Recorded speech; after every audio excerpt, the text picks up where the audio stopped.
What's going on, everyone? My name's Eric, and today we're going to get into the topic of input jacks on your guitar, and I'm going to show you a couple tips and tricks of how you can actually save your input jack instead of having to replace it. I know it's a very inexpensive part, but if you are in a situation where you maybe can't replace it or you don't know how to, these tips and tricks are going to get you a long way to actually saving your input jack and even being able to use your guitar for that show you have to play later that night. So with all that being said, let's hop into the video. Let's go over some tools that you're going to need for this job. Something to prop the neck up. I like this neck rest here from Musicnomad. We're going to need some contact cleaner. We're going to need a screwdriver, possibly need a wrench. We're going to need some files. These smaller ones are going to do the job just fine. And you're going to need a guitar cable. And just to make sure the guitar doesn't slide around on any sort of working surface, you're going to need something that holds it down. And speaking of something to keep your guitars from moving so you're going to have an easier time to work on it, we're going to be using this here. This is the instrument Workmat from my good friends at Musicnomad. We met back at NAMM of 2024, and that's essentially where we started our relationship of working together. And they sent over this product with a bunch of other products as well, and they just kind of said, hey,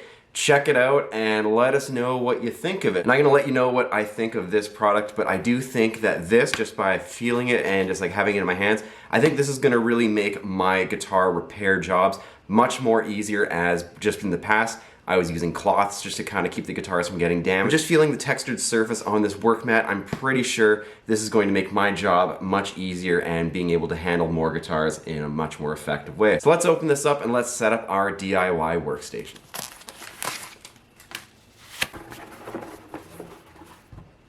Alright, first impressions right here, this is holding the guitar at the body very, very well. I knew this textured surface would really make a difference, especially since this guitar doesn't really want to move. I'm really putting a lot of force into it. The camera's shaking, my table's shaking, and yeah, this is pretty awesome here. And it really covers a good amount of area on my kitchen table, which is where I do all of my repairs here. And yeah, this is pretty sweet. Really looking forward to using this going forward. All right, so now let's go over the first method of actually maintaining or getting our input jack working here. First thing that we want to use is actually to use a little bit of contact cleaner here. Now, this is something that I'm going to use if I'm just in a pinch and maybe I don't have enough time to actually take apart this whole input jack housing here. So what you're going to do, you're going to take an instrument cable here. You're then going to use a little bit of that contact cleaner, spray it onto the actual tip of the instrument cable, and then you're going to put it into the input jack here. And then you're going to go in and out of the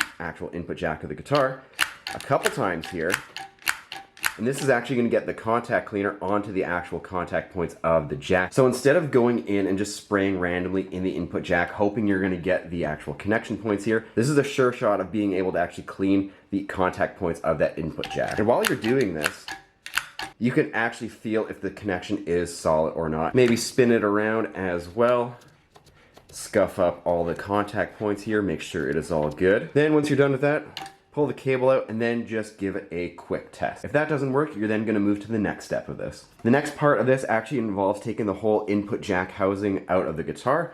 So what I'm going to do is simply just take that screwdriver, get rid of those mounting screws, and then you're going to pull the whole input jack housing out if you can. And I still won't be able to access the input jack where I need it. So if you're in this situation, simply just flip the guitar over and then go at the back of it through the electronics cavity. The nice thing that I'm noticing with the Musicnomad mat is because of this textured surface, I can put all of my screws right on the mat and they're not going to slide around, so I'm not going to lose any parts. That is a really nice feature as well. So once you're at this stage, pop that input jack back out here. Okay, so let's say for some reason that the input jack is still a little scratchy. So now what you want to do is take that file that I showed a little bit earlier here. What you're going to do is actually file these contact tabs right here. As you can see, this is where the cable makes contact to then transfer the signal from the guitar out to the cable into whatever your signal chain is going to be. What we're going to do is just simply scuff it up. You don't have to go super crazy with it, but just scuff it up enough just so you're getting any sort of dirt or any sort of grime off of that input jack.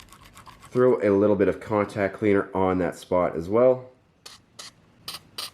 And once you're done doing all of that, go ahead and put it all back together and then test your guitar. At this point, your input jack should be pretty good to go, but otherwise, if it is not good to go, at this point you do have to replace the input jack. As you can see, this guitar has active pickups. It has a stereo jack here, so I would have to replace this with a stereo jack here. If your guitar has passive pickups it's probably going to have a mono jack. So if you do have to replace your input jack, make sure you are replacing it with essentially the same one that you were going to be taking out of your guitar. If this is going to be your first time soldering, I have a couple tutorials on my channel that you can check out that go over the basics of solder. So make sure you check those out before you attempt any soldering on your own. All right, and that's going to do it for today's video. Once again, if you tried both methods 1 and 2 and you're still getting some noise when you're plugging your guitar in, or maybe your signal is cutting it, maybe it's time to replace the input jack on the guitar. And again, if you haven't soldered, I have a full tutorial on my YouTube channel that will go through the basics of soldering and everything like that. But otherwise, this is a pretty simple thing to do. The whole process of this would maybe take 10 minutes between both of the actual solutions that I showed. Honestly, the cost for the tools that I used in this video are like very cheap as well. You can get screwdrivers,